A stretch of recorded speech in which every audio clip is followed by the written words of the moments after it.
Can I get better on my own when I have experienced depression? Yes and no.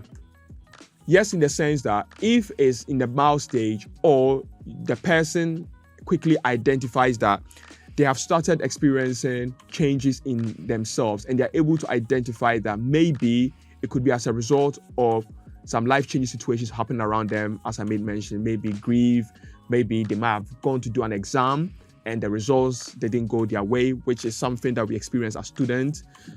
They tend to experience that. So in that case, one of the ways that if you're a student and you start to experience that is to motivate yourself that it's part of the journey and try and do something that would distract you from thinking too much about this particular outcome that has actually happened. So what you could actually do if you're someone who is really, really interested in playing game consoles, that's something that you can do to console yourself or make you be able to overcome that situation. That does not mean that you are not acknowledging what has happened, but all that you're trying to do is you're trying to reduce the severity of what's happened, because the level at which you confront the situation can make a massive difference in your health and your mental health as such.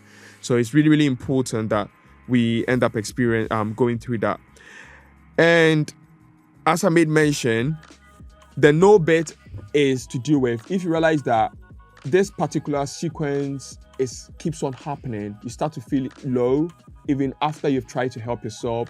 You've actually gone to play your game consoles, you're listening to your music, you're watching movies. You are basically doing what always makes you feel at ease and it's not helping. That is when you need to book a GP appointment for you to be seen by a GP. As I made mention, that they would first of all introduce you to a therapist so that you could get the support from there. Medication, I repeat, is not the first line of action. Medication always comes after CBT has not been able to manage the condition by itself. Then they have to add medication as part of the CBT, which is the cognitive behavioral therapy. That is when they have to add the antidepressant to the CBT.